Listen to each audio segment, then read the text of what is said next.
옛날 깊은 숲속 저주받은 성에 한 소녀가 살았어.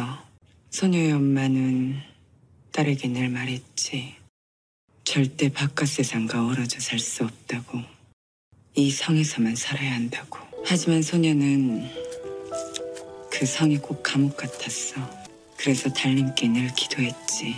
나를 구해줄 멋진 왕자님을 보내주세요. 매일매일 기다렸어. 안녕하세요. 준우스토리의 준우입니다.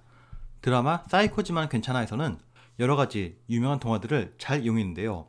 그 중에서 라푼젤 이야기를 드라마 주인공에 빗대어서 잘 표현했습니다.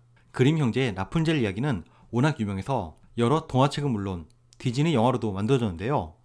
우리들이 알고 있는 것과는 다르게 라푼젤은 공주가 아닙니다. 어느 마을에 아이가 없던 부부가 있었는데 상추가 너무 먹고 싶었지만은 구할 수 없자 그녀의 남편은 몰래 마녀의 밭에서 상추를 훔쳤습니다. 몇 차례 상추를 훔치다가 결국은 걸리게 되었고, 마녀는 태어날 아이를 주면은 용서하겠다고 하였습니다. 시간이 흐르고 마녀는 아이를 데려가 상추, 즉 라푼젤이라고 부르고 출입문이 없는 탑에서 아이를 키우게 됩니다. 라푼젤은 독일어로 상추란 뜻입니다. 그래서 라푼젤을 상추 아가씨라고 이게 재밌게 부르기도 합니다. Rapunzel. 그러던 어느 날 라푼젤의 노래소리를 듣고 지나가던 왕자가 탑을 찾던 중에 그 라푼젤의 머리카락을 이용해서 탑을 올라갔고, 둘은 사랑에 빠지고 아이를 갖게 됩니다. 이를 알게 된 마녀는 라푼젤의 머리카락을 잘라 들판으로 내쫓습니다.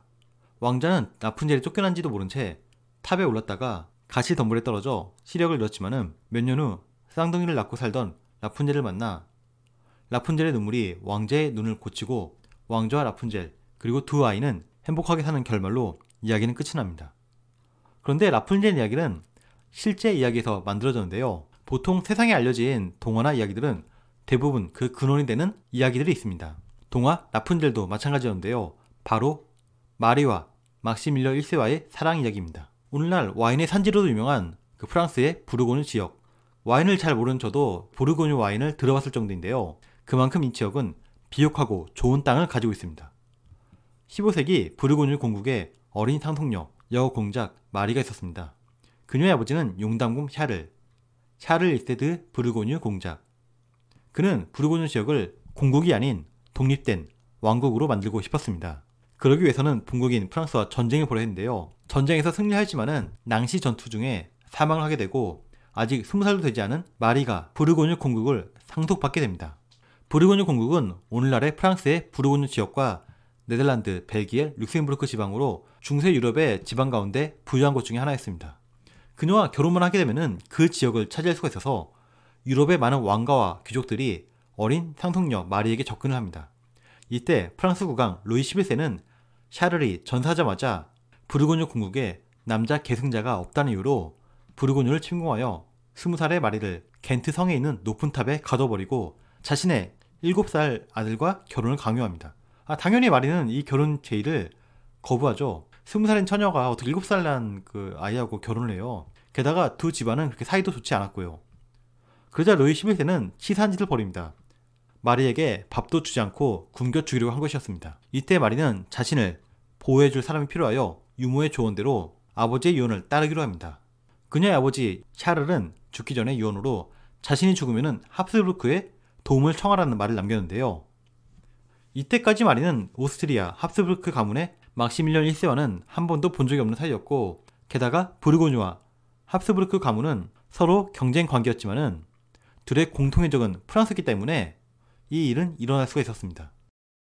그녀는 합스부르크 막시밀리언 1세에게 도움을 청하는 편지에 자신의 머리카락을 일부 잘라서 함께 보냅니다. 막시밀리언 1세에게 나는 당신과 결혼하고 싶지만은 지금은 탑에 갇혀 있습니다. 그동안 기른 나의 머리카락을 잘라 나의 마음을 그대에게 전하고 싶습니다. 이 편지를 받은 막시밀리언 1세는 어땠을까요? 막 부르고뉴 땅이고 뭐가나 일단 그 당시 그 기사도 악의 세력으로부터 그 위험에 빠진 자신의 여인을 구출한 이런 편지를 받으면은 뭐 말이 필요 없죠. 게다가 마리는 당시에 교양과 미모를 동시에 지닌 여성이었습니다.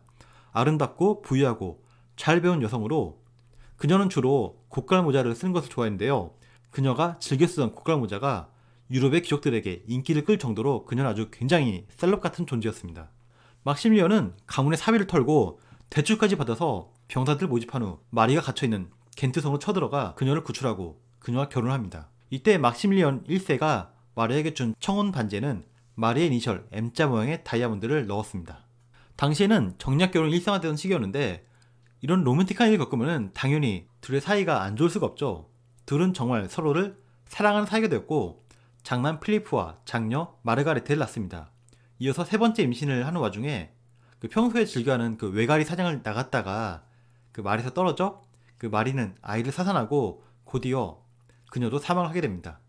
이때 막시밀리언은 크게 충격을 받아서 화가들에게는 그녀의 초상화를 그리게 하고 그녀를 기리는 시를 지으면서 10년간 지내다가 그래도 한나라의 황제가 계속 호라비로 있으면 안 된다고 해서 1493년 이탈리아 밀라노 공작가의 상속녀인 비앙카 스포르타와 정략 결혼을 했지만은 아무래도 이전에 마리와의 결혼 생활처럼 행복한 결혼 생활을 할 수가 없게 되었고 결혼한 지 7년, 1500년부터는 별거를 하게 됩니다.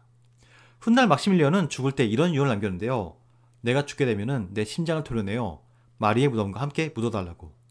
마리와 막시밀리언의 이야기는 우리에겐 낯설지만은 유럽에서는 매우 유명한 이야기로 영화나 드라마로도 많이 만들어지고 심지어는 마리를 헌정하는 맥주가 벨기에에서 만들어지기도 했습니다. 부르고뉴의 여공작이라는 뜻의 듀셰스 부르고뉴. 언젠가 기회가 되면 한번 어떨까 좀 맛이 궁금하기도 합니다. 이번 시간은 라푼젤 이야기의 모티브가 되는 마리와 막시밀리언 1세의 이야기에 대해서 한번 알아보았는데요. 오늘 이야기도 흥미로우셨다면 좋아요와 구독 부탁드립니다. 감사합니다.